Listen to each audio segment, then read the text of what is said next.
Hello दोस्तों, good morning, नमस्कार। आप सभी का स्वागत है आप सभी के अपने यूट्यूब चैनल परीक्षा की शिक्षा में। उम्मीद करता हूँ, आशा करता हूँ आप सब जो है स्वस्थ हैं, कुशल मंगल है, अपन तैयारी जो अच्छा और बढ़िया तरीके से कर रहे हैं। जो भी क्लास में फर्स्ट टाइम आए हैं, पहली बार आए हैं, नए हैं, उनको बता दें हमारे जब आपकी बीएड फर्स्ट पेपर 2025 की जब की तैयारी साथ ही रेगुलर बेसिस पे हो जाए, डेली करवाई जाए। तो जिससे भी तैयारी पूरी करनी है, कंप्लीट करनी है, चैनल को सब्सक्राइब करके आप लोग हमारे साथ जुड़ जाइए। क्लास का समय देखिए, जीके जीएस की जो है सुबह 10 बजे डेली देखने को मिलती है, रीजनिंग की जो है दोपहर को 1 बजे देखने को मिलती है, कला वर्ग की जो है शाम को 4 बजे देखने को मिलती है, और हिंदी की जो है शाम को 7 बजे आप सबको हमारे चैनल पर देखने को मिलती है क्लास।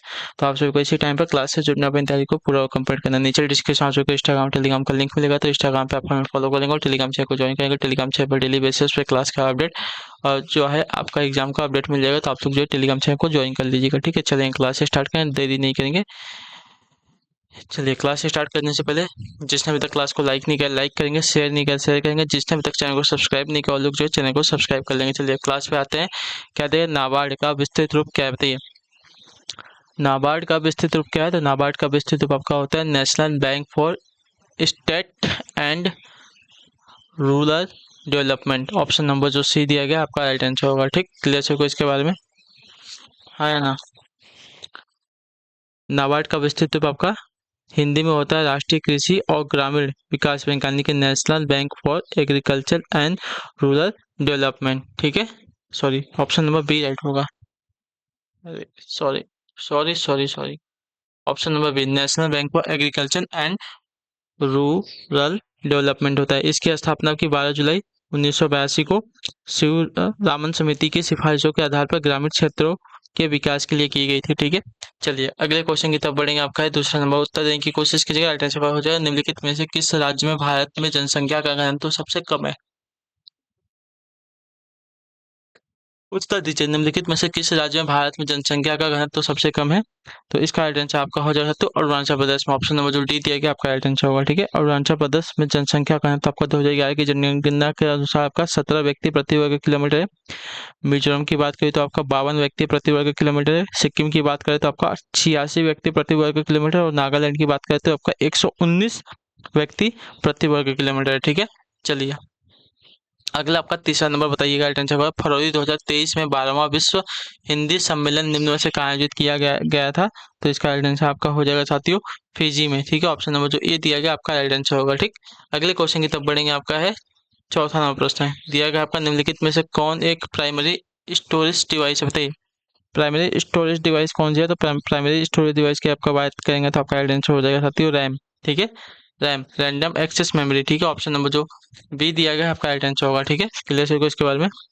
प्राइमरी स्टोरेज की मेमोरी रैंडम एक्सेस मेमोरी एक आपका अस्थाई मेमोरी है, जहां डाटा और सूचनाओं को अस्थायी तौर पर रखा जाता है। ठीक है, इसमें संग्रहित सूचना को बदला जा सकता है। वह मेमोरी यूनिट जो सीधे सेंट्रल प्रोसेसिंग यूनिट से संपर्क रखता है तथा हर समय कंप्यूटर से जुड़ा रहता है, प्राथमिक या मुख्य मेमोरी कहलाता है। ठीक है, चलिए अगले क्वेश्चन की तरफ बढ़ेंगे। आपका है पांचवा नंबर, बताइएगा राइट आंसर होगा उत्तर प्रदेश का कौन सा स्थान धातु की कला और जटिल नक्काशी के लिए प्रसिद्ध है? उत्तर प्रदेश का कौन सा स्थान जो है धातु की कला और जटिल नक्काशी के लिए प्रसिद्ध है? तो आपका राइट आंसर यहाँ पे हो जाएगा साथियों मुरादाबाद। ठीक है, ऑप्शन नंबर का सी राइट हो जाएगा। क्लियर से को इसके बारे में? मुरादाबाद जो है आपका धातु की कला और जटिल नक्काशी के लिए प्रसिद्ध है। लखनऊ की बात करें तो जरी और चिकन कुर्ता के लिए प्रसिद्ध है।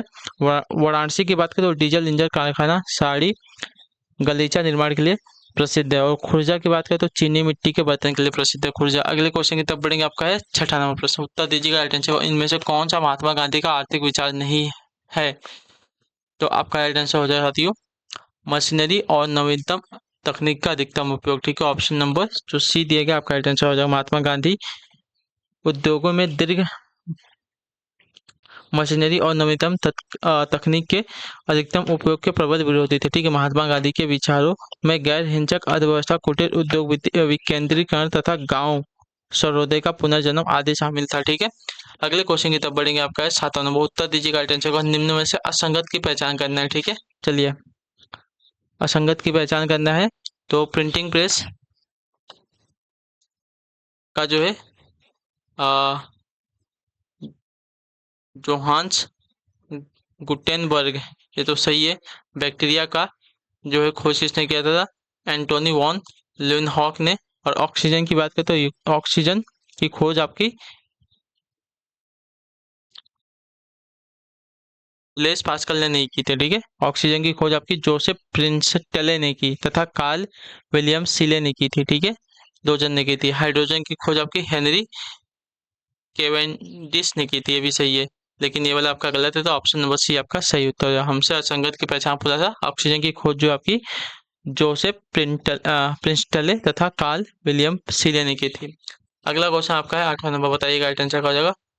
पराध्वनिक गति का मापांकन किस इकाई से होता है, बताइए। पराध्वनिक गति का मापांकन किस इकाई से होता है, तो इसका राइट आंसर आपका हो जाएगा साथियों मैक्स। ऑप्शन नंबर जो ए दिया गया आपका राइट आंसर होगा, ठीक है। क्लियर।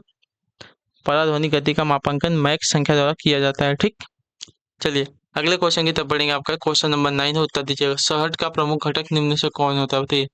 शहद का प्रमुख घटक निम्न में से कौन है, तो शहद का प्रमुख घटक अगर देखा जाएगा तो फ्रैक्टोज होता है, ठीक है। ऑप्शन नंबर जो डी दिया गया आपका राइट आंसर होगा, ठीक है। शहद का प्रमुख घटक फ्रैक्टोज फलों का शर्करा होता है, ठीक है।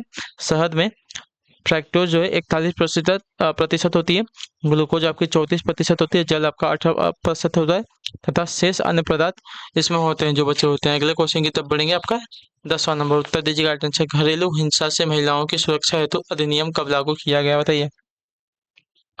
तो ये किया गया था वर्ष 2006 में, ठीक है। ऑप्शन नंबर जो ए दिया गया आपका राइट आंसर होगा, ठीक। क्लियर हो गया इसका। महिलाओं की घरेलू हिंसा से सुरक्षा हेतु संसद द्वारा घरेलू हिंसा अधिनियम 2005 लाया गया। यह अधिनियम देश में जो है 26 अक्टूबर 2006 से जो है लागू किया गया, ठीक है। चलिए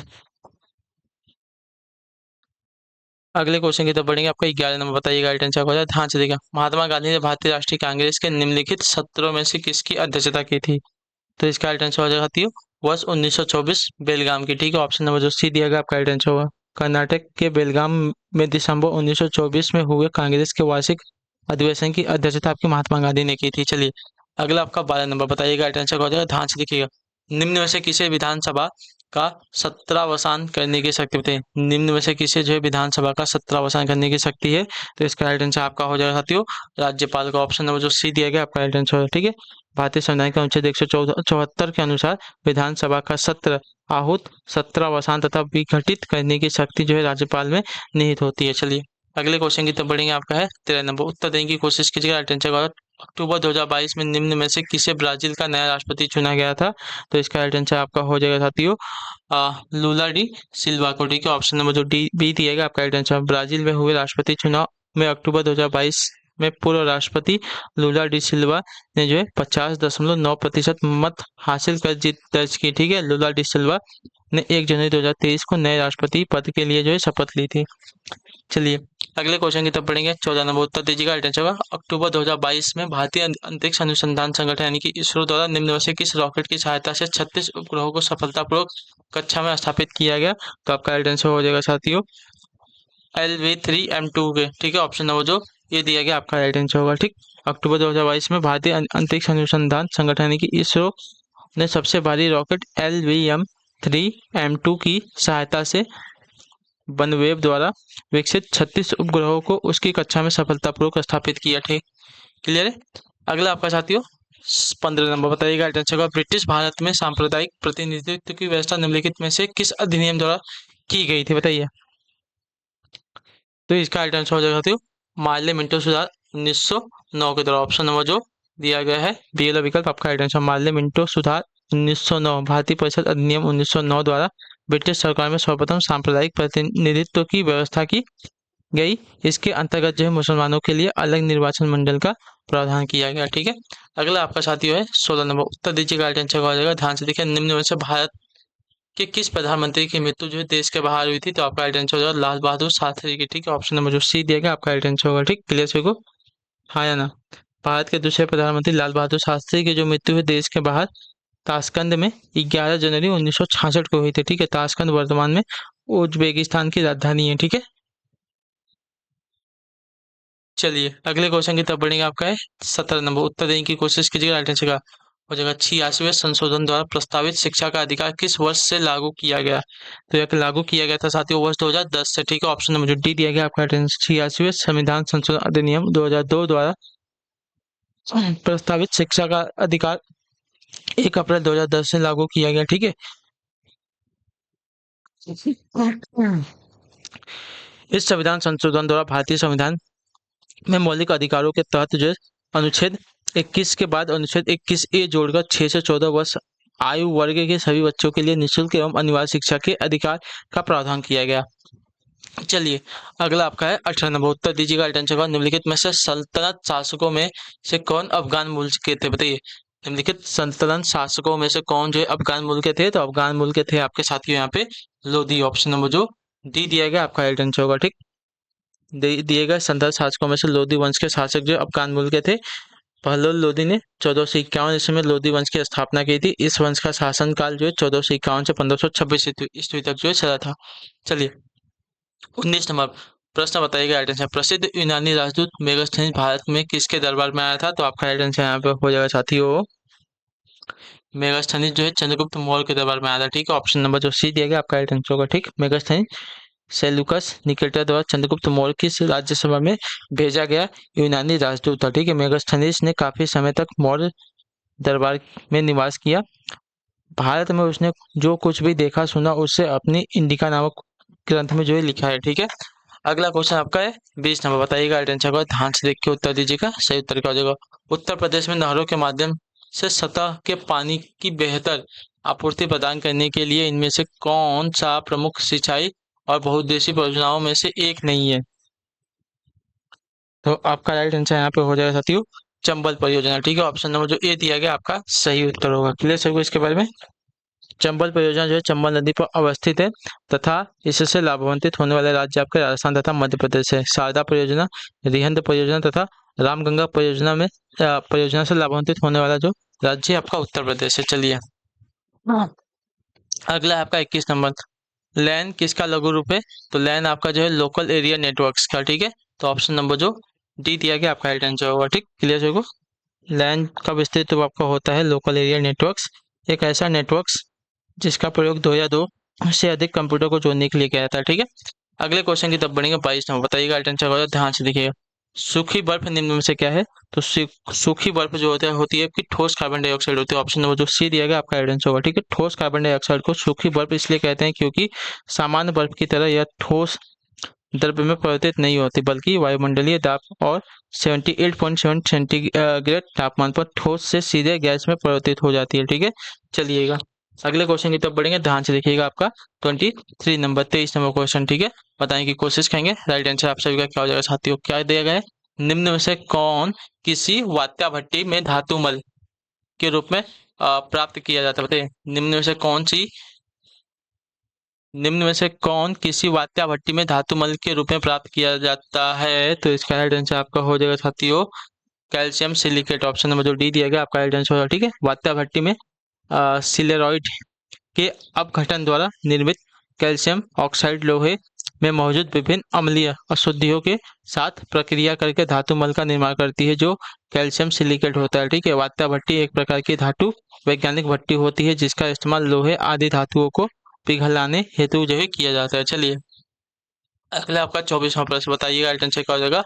जब H2 गैस को उच्च दाब के क्षेत्र से निम्न दाब के क्षेत्र में प्रसारित किया जाता है तो उस गैस का तापमान पर क्या प्रभाव पड़ता है, तो उसका प्रभाव पड़ता है साथियों वो जो है बढ़ जाता है। ऑप्शन नंबर जो बी दिया गया आपका राइट आंसर होगा, ठीक है। जब हाइड्रोजन यानी कि H2 गैस को उच्च दाब के क्षेत्र से निम्न दाब के क्षेत्र में प्रसारित किया जाता है तो उस गैस का तापमान जो है आपका बढ़ जाता है। चलिए अगला क्वेश्चन आपका देखेंगे 25 नंबर, बताइएगा। आखिरी क्वेश्चन है राइट आंसर। वनस्पति घी के औद्योगिक उत्पादन में कौन सी विधि काम में लाई जाती है, तो इसमें लाई जाती है आपके साथियों अपचयन की, ठीक है। ऑप्शन नंबर जो बी दिया गया आपका राइट आंसर होगा, ठीक।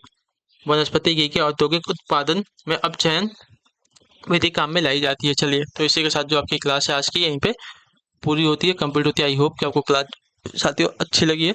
जो भी जैसी भी लगी होगी अपना जो फीडबैक है नीचे कमेंट में बता दीजिए। अच्छी लगे तो क्लास को लाइक करके जाएगा, चैनल पर पहली बार तो चैनल को सब्सक्राइब करके जाएगा। तो हम आपसे मिलते हैं आपके नेक्स्ट क्लास में रीजनिंग वाली दोपहर को 1 बजे। तब तक के लिए टाटा बाय बाय, जय हिंद जय भारत। आपसे क्लास से जुड़ने के लिए बहुत बहुत ही धन्यवाद साथियों।